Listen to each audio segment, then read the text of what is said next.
ஓம் நமச்சிவாயே. இந்த மந்திரம் உடலை தூய்மையாக்கி உள்ளத்தை தூய்மையாக்கி ஆயுளை கூட்டுகின்ற ஒரு சிவமந்திரம். சிவனை வணங்குவது நம் உடலை உரமாக்கி உயிரை பலமாக்குவதற்காகவே. நாம் எல்லாருமே வணங்குகிறோம். 2 கை கூப்பி வணங்கிட்டு நமக்கு என்னென்னலாம் வேணுமோ அதை கேட்டு நம்ம வீட்டுக்கு போயிடுவோம். அதற்கு மேலும் ஒன்றுண்டு என்பதை சித்தர்கள் கூறியிருக்கின்றார்கள். இந்த திருநீறு என்பது மிகச்சிறந்த ஒரு மருந்து. அந்த திருநீரை நமது உடம்பில் 18 இடங்களில் பூசி 2 இடங்களில் போடுதல். இந்த போடுதல் என்பது வாயில் போடுதல், உச்சியில் போடுதல். மீதம் 18 இடங்களையும் நாம் அறிந்து கொள்ள வேண்டும். இன்று நெஞ்சு குழியில் திருநீர் வைப்பது. இப்படி நீங்கள் குமிஞ்சிங்கன்னா ஒரு ரேகை வரும், மடிப்பு ரேகை, அதுதான் நெஞ்சு குழி. இந்த 3 விரல்களில் நடுவிரல் அந்த நெஞ்சு குழியில் பட வேண்டும். மேலொன்று கீழொன்று. மேலே இருக்கக்கூடியது நமது முன் பின் 2 பாகங்களையும் ஒன்றாக இணைக்கக்கூடிய ஒரு வர்மப்புள்ளி. அந்த நெஞ்சு குழியில் இருப்பது இருதயத்தை பலமாக்கக்கூடிய ஒரு வர்மப்புள்ளி. அதற்கு கீழ் இருப்பது கல்லீரலை பலமாக்கக்கூடிய ஒரு வர்மப்புள்ளி.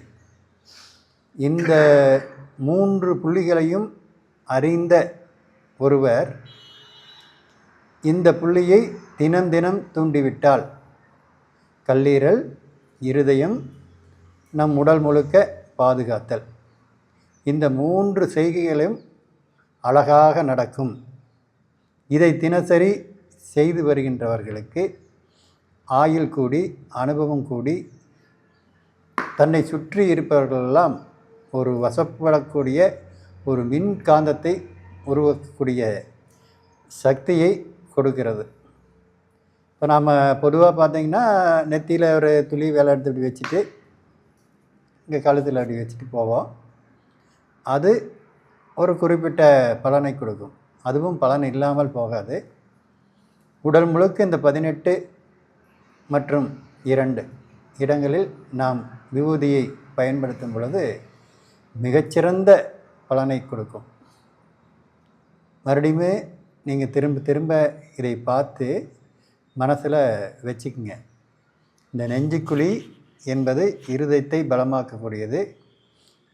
கீழே இருக்கக்கூடிய விரல் படுமிடம் கல்லீரலை பலமாக்கக்கூடியது.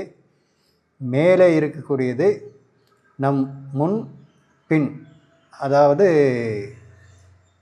முதுகு பகுதி, மையப்பகுதி, இந்த 2 பகுதிகளையும் ஒன்றாக இணைக்கக்கூடிய வர்மப்புள்ளி. இந்த 3 புள்ளிகளும் மிகச்சிறந்த பலனை கொடுக்கக்கூடியது. இந்த 3 புள்ளிகளையும் ஒரே நேரத்தில் இயக்குவது தான் இந்த விபூதியை பயன்படுத்துவது. எப்படியெல்லாம் நமக்கு பலனை கொடுக்க முடியுமோ அத்தனை விஷயங்களையும் சித்தர்கள் கொடுத்து சென்றிருக்கின்றார்கள். நமது உடம்பிலே எங்கெங்கெல்லாம் ஒரு வர்ம புள்ளிகள் பிரபஞ்ச சக்தியை ஈர்க்கக்கூடியதாக இருக்கிறதோ அந்த வர்ம புள்ளிகளெல்லாம் கண்டுபிடித்து அந்த வர்ம புள்ளிகளுக்கு எப்படியெல்லாம் சக்தி ஊட்ட முடியுமோ அதையெல்லாம் இறையடியில் வைத்துள்ளார்கள்.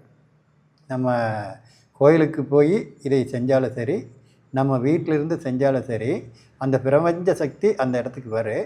அந்த பிரபஞ்ச சக்தி அந்த இடத்துக்கு வரும்போது நமக்கு ஒரு மிகச்சிறந்த பலன் கிடைக்கும் என்பதை மறைமுகமாக சொல்லாமல் சொல்லியிருக்கின்றார்கள்.